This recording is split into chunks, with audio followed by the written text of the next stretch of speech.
Good morning, ladies and gentlemen.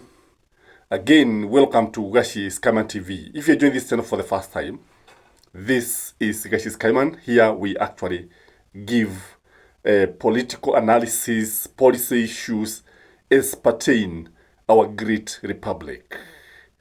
Ladies and gentlemen, Raila Amolo Odinga has fallen out with his very close ally, James Aggrey Orengo, the Siaya governor, former Siaya senator. Ladies and gentlemen, if you look at Raila Amolo Odinga and James Orengo, you really see them together since William Samoei Ruto's plan to take Raila Amolo Odinga to Addis Ababa failed. We have not been seeing them together. Orengo was nowhere to be seen at State House when they were unveiling the cooperation between UDA and ODM.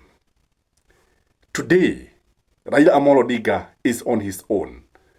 James Orengo has abandoned him. Why has this happened, ladies and gentlemen? What is the cause of this fallout? Remember, these guys were in the Young Turks in the 90s. They were referred to as the Young Turks. They were Kina Muite, that is Paul, Kivuza Kibwana was there, Orengo was there, Anyang' Nyong'o was there, and many others. There were many. But now they are falling out. Igawa Swahili unasema, ndugu wakizozana chukua jembe ukalime, wakipatana chukua kapu ukavune. Hapa hatutachukua kapu tukavune. Because these are not your ordinary politicians. Number one reason why they have differed is because of this cooperation. James Orengo's advice were ignored by Raila Amolo Odinga. His advice were actually dismissed. He was blocked even from interacting with the team that was preparing the cooperation agreement. He was left out. And James Orengo strongly believes that Raila Amolo Odinga is being outwitted by William Samoei Ruto. And therefore, because they cannot agree, they have agreed to disagree. Number two reason, in my view, is because James Orengo is very much aware that Raila's relevance is now questionable. After starting working with William Samoei Ruto, Raila relevance is actually something that is now contested. You know, previously, people would not actually imagine that Raila could be questioned. Today, Raila is being opposed. Today, Raila is being jeered. He's being heckled badly. He is actually being chased. It happened in Kisii. And this is very, very important because James Orengo, from the earliest beginning, knew that if Raila was to work with William Samoei Ruto, he would become irrelevant. And you see, when Raila is irrelevant, any other person in ODM becomes irrelevant. Number three, in my view, is because of the divisions that are likely to happen in ODM. You know, if you look at James Orengo, he believes in ODM policies. Truth be told, ODM has always carried itself as a reformist party. ODM has always come out as a people's defender. But now, with Raila cooperating with William Samoei Ruto, there are so many divisions, there are so many camps, the young against the old. Those who want William Samoei Ruto to be supported as the president of the republic in 2027, and those who want ODM to field its candidate. Now you understand why James Orengo is worried. Because you see, without ODM party, with this kind of division in ODM, the politicians, the members of parliament, the governors, and even the senators, and even the MCAs who are elected using ODM, especially those in Luo Nyanza, wameisha. They have nowhere to go. They don't have any other party, by the way.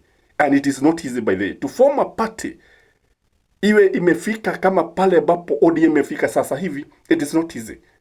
Forming a political party is not just a walk in the park. Number three, in my view, is because of 2027 general elections. Orengo wants Raila to contest for the 2027 general elections. Orengo strongly believes, and is not alone, that Raila's chance of winning the 2027 general elections are very high. Orengo strongly believes that Raila can become the president. What do you think, ladies and gentlemen? But when you look at Raila Amolo Odinga is like he has given up on the presidency. And this is not something that is auguring well with ODM supporters. This is not what Orengo would advise. But let me ask you, do you think Raila should contest? What do you think? Should he actually agree and be on the ballot as ODM want? The other reason is because of mistrust. There is a lot of mistrust between ODM and UDA. In fact, a friend of mine was telling me that the Kalenjin nation is worried by the entry of Raila Amolo Odinga. The Kalenjin nation is not very, very happy with Raila Amolo Odinga coming to UDA, coming in the government, because they feel now that access that they had in William Samoei Ruto's government will no longer be there. That it was just a walk-in, walk-out in government. Some of them could even go to State House without appointments. It is no longer the case because they feel that they are being displaced. They feel uncomfortable. They feel that Raila has been given too much. They feel that William Samoei Ruto has given in too much. And therefore, there's a lot of mistrust. And because Raila and Orengo don't see eye to eye nowadays, because of this, because you see, what is happening is that Orengo believes that William Samoei Ruto is out to destroy ODM party. William Samoei Ruto is out to finish ODM before 2027 because he knows that he's going out. Because he knows he cannot win the 2027 general elections. So this mistrust that Raila anaingia kwa serikali na mwili na kichwa na bavu na miguu kila kitu na macho na masikio. But Orengo is telling him, my friend, be careful. Be very, very careful when dealing with William Samoei Ruto. The other reason is because Orengo is worried that the voters' turnout in the Luo nation might be very, very low in 2027. Because you see, the Luos have not been coming out as one would expect. For example, in 2022, you agree with me, in the Luo counties, are there 5 or 4?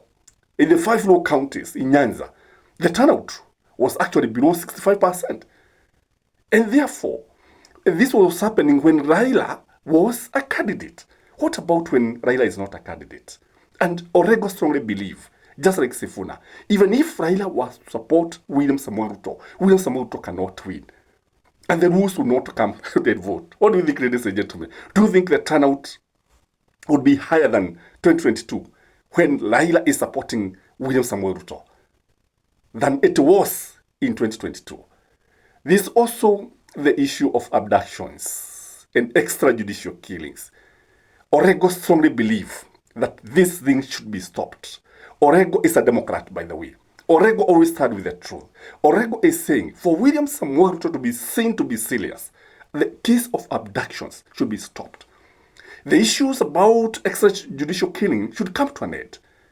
But Raila is now seen to be dancing on the graves of the youth, the graves of the Gen Z. He's taking polish. Pale. And Orengo is not happy with this. Orengo does not want to be associated with the party of UDA that was there during the elections, and you saw what happened.